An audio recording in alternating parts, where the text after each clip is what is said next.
everybody, and welcome to IP Council's webinar, 3D Printing and Intellectual Property, Issues and Solutions.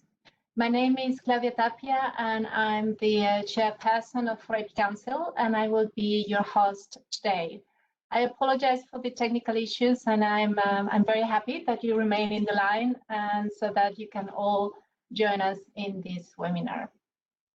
So as you may know, IP Council is a not-for-profit research council which is focused on the link between intellectual property and innovation. This webinar is one of many that we will be running over the course of 2021.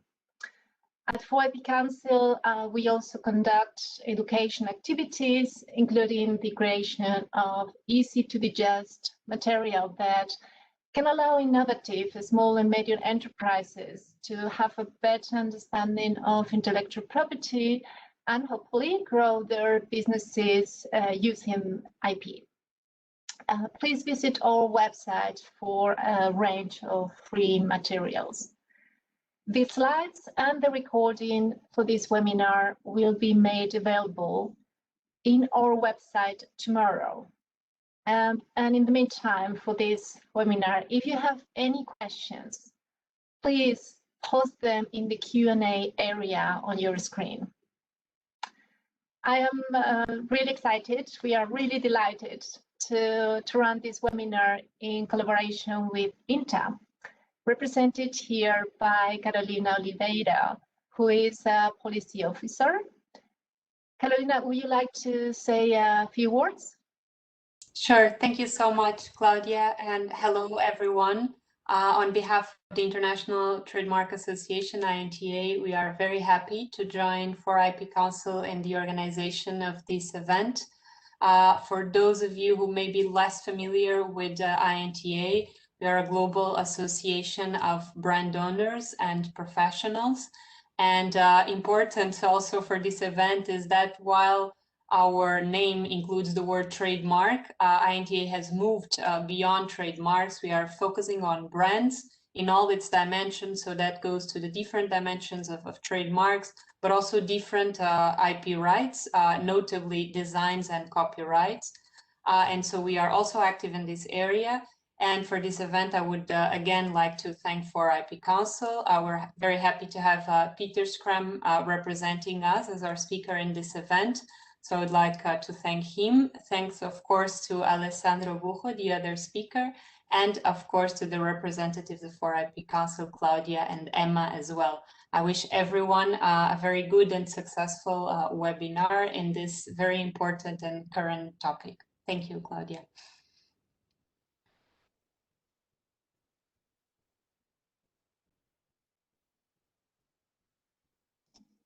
Please go ahead. I think you're still muted.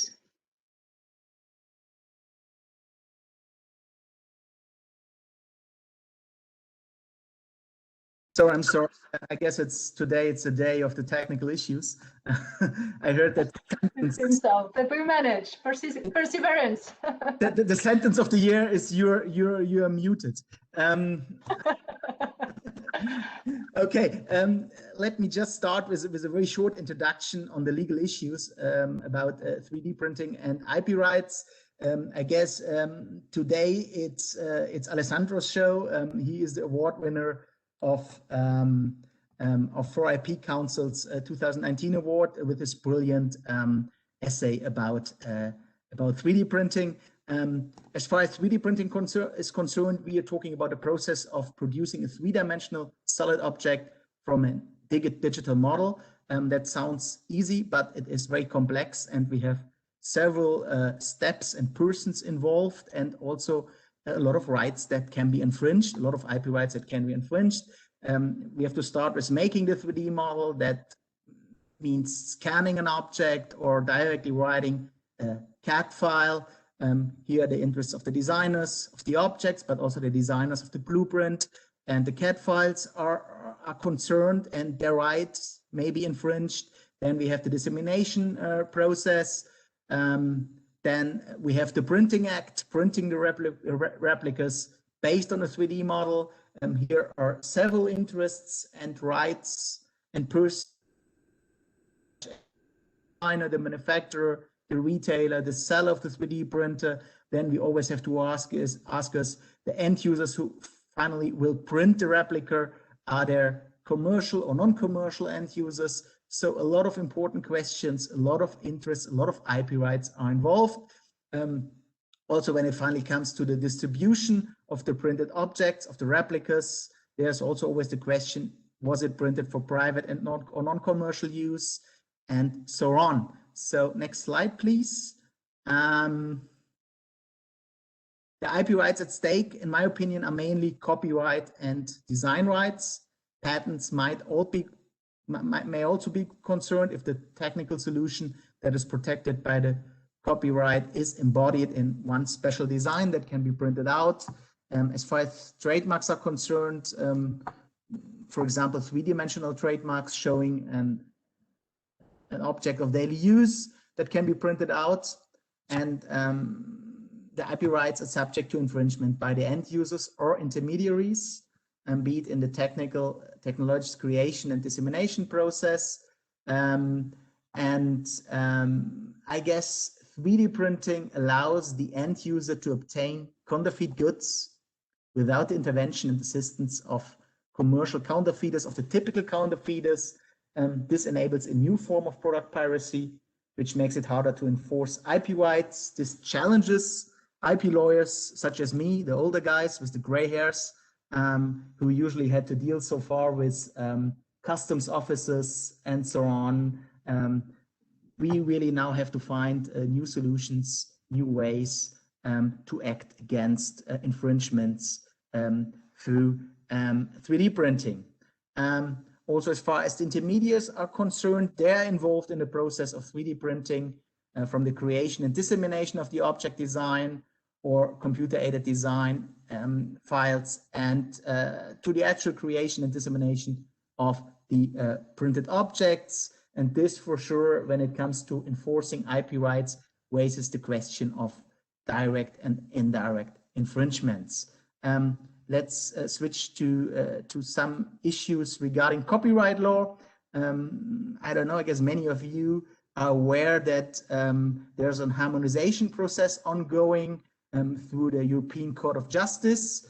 The European Court of Justice has harmonized or lowered the threshold for protection of works of applied art within the EU in the Coffee Mill and Brompton judgments. Now it's not really necessary anymore within the EU to show that an object to be protected by copyright law, a work of applied art, has to be something artistic. And now it is sufficient if it shows its author's own intellectual creation. And that means that objects of daily use, such as a bicycle, as in the Brompton case, or jeans, as in the Coffee Mill case, that can be printed out by 3D printers. Nearly everything that can be printed out by 3D printers can be now protected also by copyright law. We also have no commercial use requirement in copyright law, but this raises the questions, can copyright finally really invoked also against private use, against me printing something out at home? Because in a lot of copyright laws, such as, for example, the Swiss copyright law, we have the private use exemption. And can I rely on this if I print something out? These are a lot of questions who are not answered so far, but who are very interesting. Then finally, the question, are CAD files copyright protected? Are they a computer program that might be protected, at least in Europe, by copyright law? But it's not a traditional software. A CAD file finally does not control the hardware of the 3D printer. It just represents, embodies the 3D object. I guess here we also need clarity in future, and I guess we will get clarity in future. But as far as I am informed, this is not really clear so far. And the technical drawings, diagrams, and models, are they copyright protected? We always know there is kind of a problem if copyright protection may be granted to mere technical solutions and progress. Finally not. It is always the question if the use of the CAD file to print the physical object in 3D if this should be considered or not be considered counterfeit, because the physical object itself does not carry the copyright that was vested in the CAD file. So copyright is a right that is affected by 3D printing, because nowadays, according to the harmonization of copyright law for works of applied art by the European Court of Justice, nearly everything that can be printed out by 3D printing can be protected by copyright law. But the question is, above all, can we use it against private use? Are CAD files copyright protected, and so on? So maybe you can switch to the next slide. Also, designs are concerned. Carolina, we are discussing it a lot in our INTA design committee. What should be done? Do we really need a change of the European design laws or worldwide design laws to reflect the challenges that come up with 3D printing? Finally, I guess design right is a very useful intellectual property right for larger manufacturers to challenge commercial 3D printing or copies through commercial 3D printing of their products. But the problem is that we have no design infringement if the end user, according to most design laws worldwide, makes the 3D print for personal and non-commercial use, because a design can only be held in Europe, in Switzerland, also in the US against commercial use, and we have no fair compensation rules in design law. I guess this is something what also Alessandro will address in his speech later. And we always have to raise the question if intermediaries can be held liable for design infringement based on the indirect infringement rules in the EU e-commerce law. And it's always a question if a CAD file infringes a registered design. In my opinion, yes, but we know there are different opinions in the European IP spectrum that questions this and say, no, it's not an object. The CAD file does not represent a design object, and so it does not necessarily infringes registered design. So finally, maybe you can switch the slides. We see that 3D printing challenges existing intellectual property laws, and I'm curious to hear now what Alessandro will tell us and which answers he will give us and propose us, and everybody who has already read his article, his award-winning article, knows already a little bit in which direction he will go. And I'm curious to hear what you have to say to us, Alessandro, now. Thank you. Thank you very much, Peter. I'm very flattered by your presentation. As you can see, I will talk in my part of the presentation about the potential looming crisis for IP rights caused by the mass adoption of 3D printing by consumers. So as we can see in the next slide, this part of the presentation will be divided into 3 sections. In the first section, we will briefly see what is 3D printing. In the second section, we will see why the mass adoption of 3D printers by consumers should concern us all. And in the last part, we will see what solutions could we adopt to counteract this potential crisis. Next slide, thanks. So, as you can see in the images, 3D printing is a method for manufacturing an object by laying layer upon layer of material until the final object is created by using, as Peter said, a CAD file which has been transformed into an STL file. So this is very different from what we could call traditional manufacturing, in which usually we subtract material or we cast a mold for creating an object.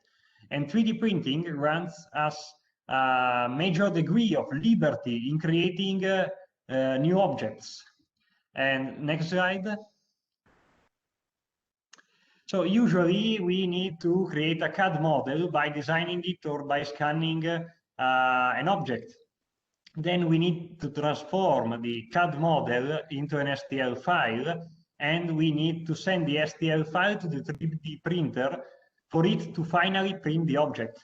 But what if we take out step 1, step 2, and step 3, and we just see something we like, we push a button, and the 3D printer prints the object.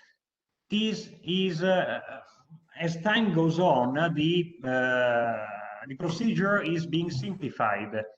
So as we can see in the next slide, I can see some parallels between computer technology and 3D printing technology. At first, it was cumbersome, costly, and difficult to operate. Then it became smaller, cheaper, and easier to operate.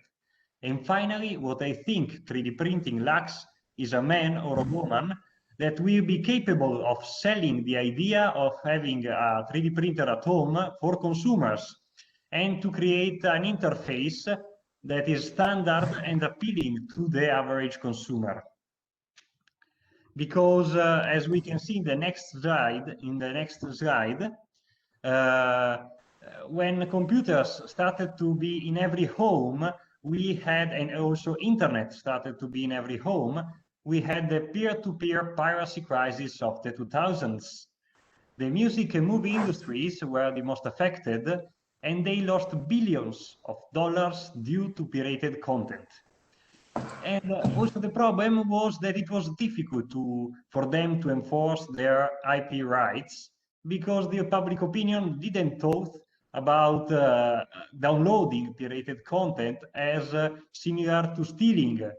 Usually stealing implies taking a physical object from someone. And so it was extremely difficult to prosecute someone, because every time the newspaper talked about it, it was a PR nightmare for the music and movie industries, because it was told as David versus Goliath by the public opinion. So as we can see in the next slide, I can remember when I was a kid that before a movie started at the cinema, they would start to play this ad campaign, which started with "you wouldn't download a car," which I thought it was preposterous to do. You can't imagine, it was something of science fiction to download a car. But now you can download a car, and you can also print it. I think it is so you can print it, 3D printing, and also you can print toys, you can print kitchen appliances, you can print furniture, you can print shoes, and you can print clothes. So the potential is incredible for 3D printing. So as we can see in the next slide, this results in a crisis that will affect not only copyright, as it was in the past, but will also affect the patents and trademarks. So as we can see in the next slide, what solutions could we adopt to counteract all the problem that will arise from consumers having the potential of printing almost everything at their fingertips? And before seeing this, what solutions could we adopt, we need to think about who will be affected by this solution, who are the subjects of these solutions. I found 3 types of subjects, which are consumers, intermediaries, and pirates. And also, we should think about striking a balance between IP rights protection and supporting the new economy that will arise from the mass adoption of 3D printing. I mean, usually the industries which thrive both during a crisis and just after it are the ones who adopt the new disruptive technology, not the ones who try to contrast it. So in the next slide, we will see the first solution, which would affect intermediaries. First, we can think about a strict liability. But if we impose it, this could, as I said before, this could be detrimental for the new economy, because it's difficult for someone to think about maybe opening an online platforms for 3D printing to download blueprints and being sued every day by an IP right holder. And also for IP right holders, it would be resource and time consuming to go around the internet snuffing out new platforms just because maybe there is one content that is infringing upon their IP rights. Second is imposing a safe harbor for intermediaries, so as long as they try to comply at best, at the best of their possibilities with protecting IP rights, they could use human moderators, but obviously as websites, as platforms grow, it's difficult. You usually do not have enough workforce to use as moderators. So we could think about using an algorithm, but as everyone knows, using only an algorithm, it's difficult because they are prone to accidents, are prone to errors, sometimes more even than humans. And then we could use an hybrid system in which algorithms help humans to moderate content. And also, as Peter mentioned before, there is the problem of private copies. So for the peer-to-peer piracy crisis of the 2000s, one of the solutions was enacting a private copying levy, which was applied to DVDs, CD-ROMs, video cassette recorders, and in general every machine that could be used with pirated content.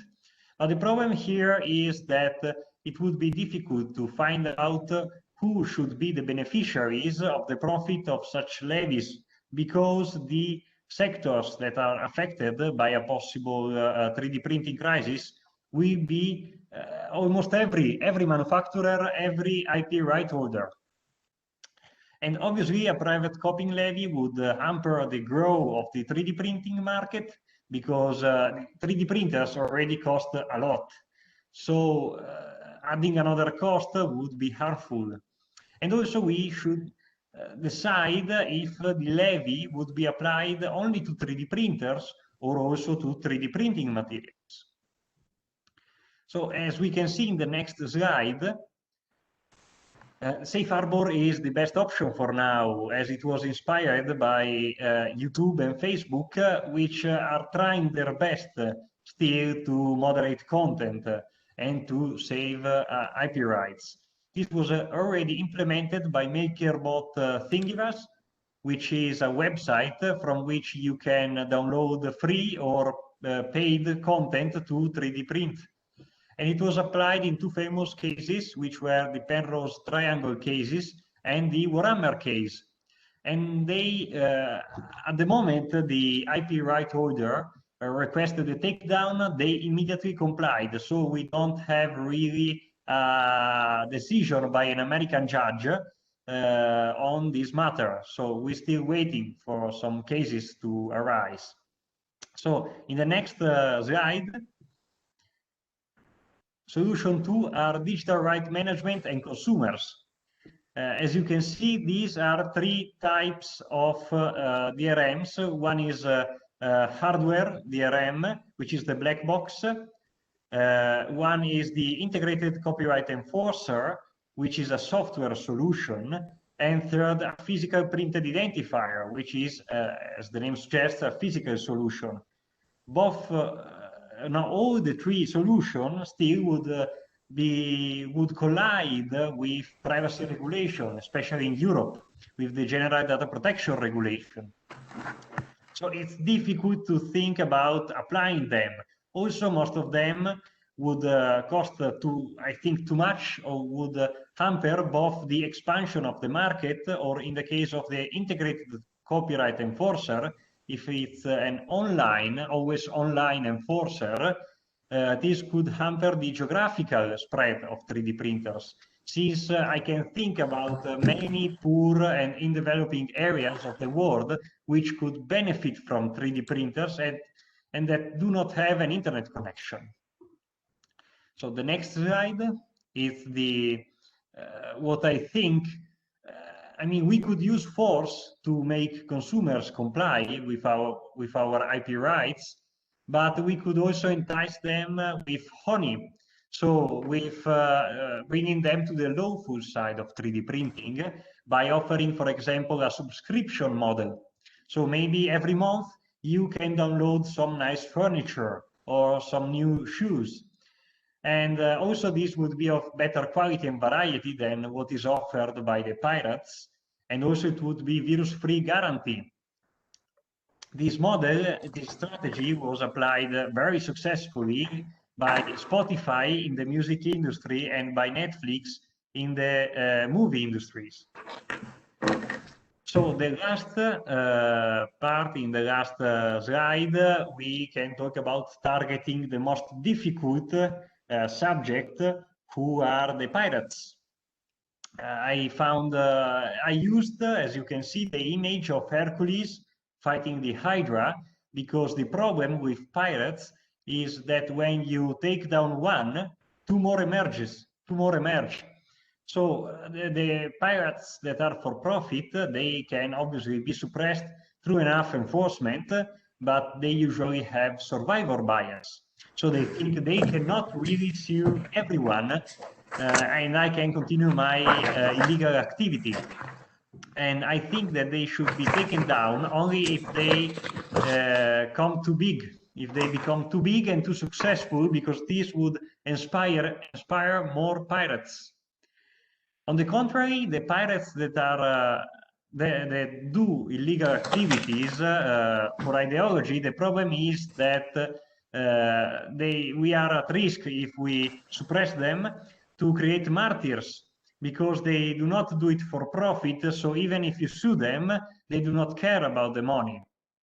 And also, by creating martyrs, there is the risk of IP right holders of having a PR nightmare, publicity nightmare, because usually the public opinion is IP right holders. I think that for pirates should work more on the public opinion to render pirates something that is not very appealing for consumers. So thank you very much. This was my last slide. Thank you very much, Alessandro, and thanks a lot for making it short enough to have enough time for the Q&A. And I like to remind you all to write your questions in the Q&A. In the meantime, we have two questions. So let me start with Peter. There's a product pirate who only offers the CAD file for printing a protected design to non-commercial end users infringe that design. Yeah, that's a good question, and finally it comes down. We can break it down to basic design law. In my opinion, it is already clarified that also a 3D printing file, a CAD file that shows the design that is protected, even though it is in a computerized form, means that it that it infringes the design right, and that the product pirate who offers a CAD file to the end user also infringes the design. But we know this is not really finally decided. There are also voices in the European IP scene who say, listen, for something being protected as a design or for infringing a design, you need an object, and the CAD file is not an object, so it cannot infringe the design. So when I have, for example, a registered design for the VW Beetle, in my opinion, it is also infringed if it is shown in a CAD file, the VW Beetle, the Volkswagen Beetle. But there are also voices, there are still some voices in the European opinions in the European IP scene who say, no, that is not really, that this can't be regarded as an object, so that can't infringe a design because it is not an object. It is just a computer surface. Thank you. And for you, Alessandro, Since you have mentioned issues about privacy and IP enforcement, do you think data protection regulations will be an obstacle to IP rights enforcement, or is there a way to make them coexist? Well, that is an interesting question. So, as I mentioned in the second solution about digital rights management and consumers, the fact is that having something that is somewhat spying on the consumer for finding illegal activities like 3D printing an IP protected object. The problem is that they would clash, obviously, with general data protection regulation in Europe, and also all the many laws that are being legislated throughout the world. So the fact is that we can receive help from the principles of privacy by design and privacy by default. So when something like an IP rights enforcer is designed by software engineers, then they should think about finding a way to insert, to create it with privacy in mind. So maybe having some DRMs who can be accessed only, for example, by a mandate of the court, of the tribunal. So it's not possible really even for manufacturers of 3D printers or for IP rights holders to just spy on the consumer and waiting for them to 3D print something illegally. Thank you. And maybe for Peter, since we're talking about all these data protection regulations, and I was wondering if there anything that needs to be done legislatively, or are the existing regulations in the EU countries sufficient to effectively combat product piracy through 3D printing? Yeah, we haven't discussed this within the INTA's design committee because we were asked by the European Commission to comment on a Commission's report to reform the EU design law. And there we also discussed this issue. Do we have to do something as far as design law and also copyright law is concerned within the EU with regard to 3D printing? But we came to the solution that most problems can already be solved in only applying the existing laws, because finally there's nothing new. It's just a new form of creating, an easier form of creating counterfeits. But as I already said, you asked me, can product pirates who only offers a CAD file to the end users, can they infringe design laws? And I guess we were all of the same opinion in INTA's design committee that this is the case. But I already mentioned that it's not really clear for everybody whether this is an object and it can infringe a design. So we asked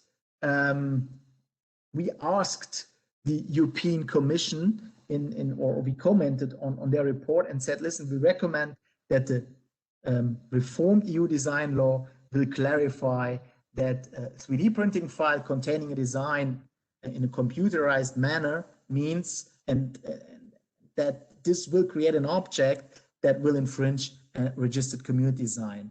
So that also, if you see a registered design within a CAD file, that this is considered as a clear design infringement.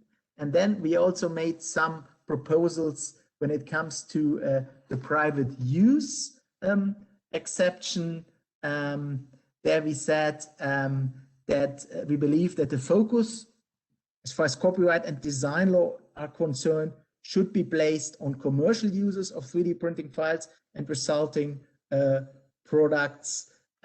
So that we are in favor that there will be a private use exemption, but this private use exemption, it has to be made very clear that it should be interpreted in a very restrictive manner. So only that when you print it out at home, that it only works for private use, that you only can use it at home, that you can't show it outside of your home, the printed object, and so on. So there we need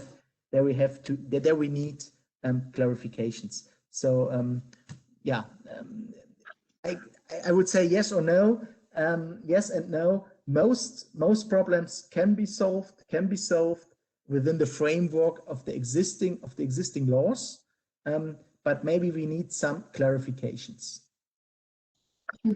Thank you.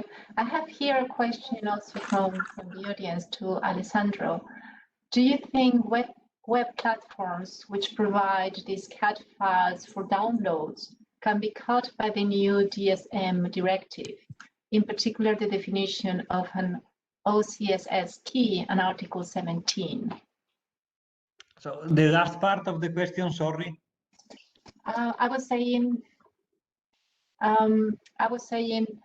whether, in particular, the definition of an OCSS key, Article 17, imagine of the DSM directive. Okay, so the fact is that these platforms, obviously, I think that the European Union could, in fact, try to regulate them, in particular, because obviously they can be, how can I say it, taken down, because obviously the European regulator didn't think about 3D printers in particular, obviously, in the directive, but I think that they should be, as I say, the solution could be safe harbor. So if they were involved in that definition, obviously, I think this would again hamper the expansion of and the adoption of 3D printing by consumers, because obviously, again, every single legal threat against 3D printers that is not, I think, reasonable and being included in such definitions could then, I think, it couldn't help 3D printers. Thank you. You allow me one remark. I like that you compare the 3D printing issue now with the music industry and the software industry and the movie industry, I don't know, 10, 15 years ago. But I guess we have to make a clear differentiation here. When it comes to 3D printing and as far as 3D printing by end users or counterfeits offered to end users are confirmed, or copies, let's call it only copies, there are a lot of other issues involved. And because you have finally an object and not a piece of music you can enjoy and not a movie you can enjoy. So quality issues, something can break. If you print objects for daily use, if you print furniture, for example, you can print furniture. Plastic furniture, I don't know, Cartel, it's this Italian company who's successfully selling these plastic objects. I guess I'm not representing them, I have no idea, but I guess their projects can be easily copied by 3D printers in future. And there's also the quality issue concerned, and also as far as luxury goods is concerned, I guess most of my clients, be it a watchmaker, wouldn't really, I guess it makes a difference if you copy an object or if you download a file to copy an object, or if you download a file to hear music or to watch a video, because dilution is also not concerned. When you hear music, a piece of music, a movie can't be diluted. So there I want to make a little difference between the music industry and the movie industry, and now the design industry, who heavily affected by 3D printing. Yes, thanks a lot for the remark, Peter. And we have a long list of questions, so I'm gonna shoot one after another. So the next one we have is, as designs are protectable because they are perceived by a human eye, could an argument be made that a CAD or STL file is a particular design because that is how it is perceived by a computer or 3D printer? I totally agree with that opinion.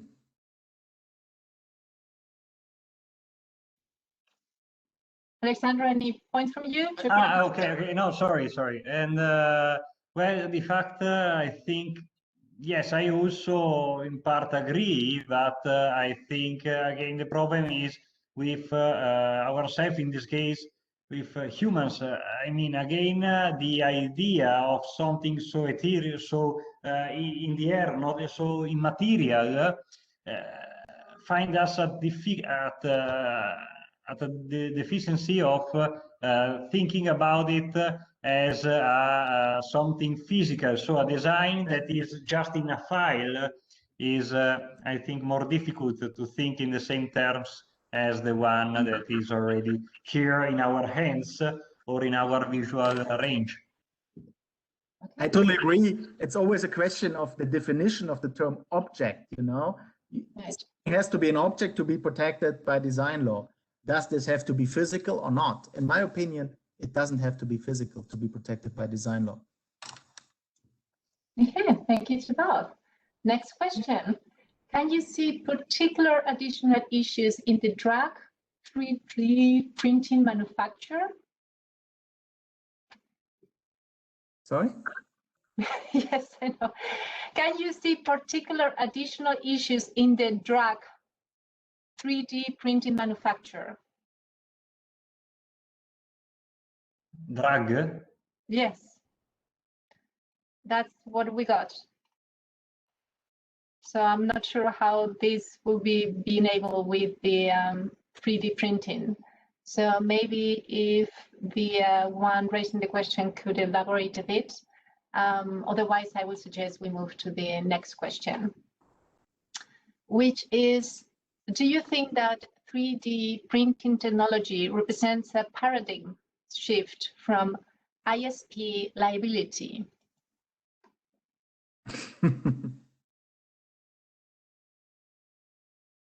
So personally, the fact is that is a very hot question right now. And again, as the internet has become, is definitely become the highway of information, and as we shift in the 4.0 industrial revolution, ISP responsibility will be an issue that will become even more problematic, because obviously just imagine, as Peter said, everything that was produced by cartel, for example, in 1 second just being pirated, illegally downloaded. So I think maybe the copyright enforcers, the integrated copy, instead of having integrated copyright enforcer, every ISP would have to install them in the nodes themselves. But then again, we would have a privacy issues, a surveillance issues. So again, it's an intricate problem for me. I see Peter is nodding. Yeah, I agree. Wonderful. Then let's move to the next question. Will we see an expansion in trademark infringement claims based on taking unfair advantage clause? Who wants to take this one? No, I don't see this. I don't see any raise in trademark claims, because trademarks are not really concerned by 3D printing. It is more something. I think we will have to deal much more with design and copyright cases than with trademark cases. It is not really a trademark issue. For sure, you can show a trademark also in a 3D printed object, but I don't think that this will really affect trademarks. So the good that is really infringed, the value that is infringed by 3D printing, will be a design, a copyright, or maybe a patent, a technology but I don't see so much room for the typical trademark infringements.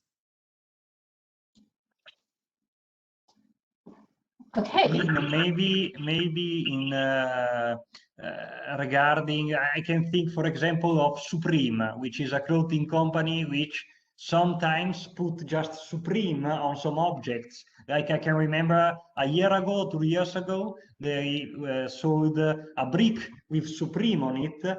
So maybe, but they are, I think, fringe cases. So maybe I could 3D print a brick with Supreme on it, but I don't think that it would be there would be so many problems with it. Going to the next question, since we only have a few minutes on a long list, which is, how is it with variations at the moment? A CAD file is for almost everybody possible to modify. When someone takes a license, let's say just for private use for the internet, and then he modifies it a little, then prints it out for commercial use and uploads it. What happens then? It's the question if a CAD file can be protected by copyright law. That's a very important decision. And then you have the personality rights on it. And then you can also prevent someone to change this CAD file. But if a CAD file will not be qualified as something that can be protected by copyright law, it will be much harder to enforce your rights against someone on this CAD file against someone who's modifying it. Yeah, I think that the solutions in this case would be primarily the ones more old, so contract clauses in contracts or in terms and conditions. And secondly, I think that now with the legal tech sector expanding, we will find technological solutions that will embed regulations and laws in technology itself, helping us and saving us time.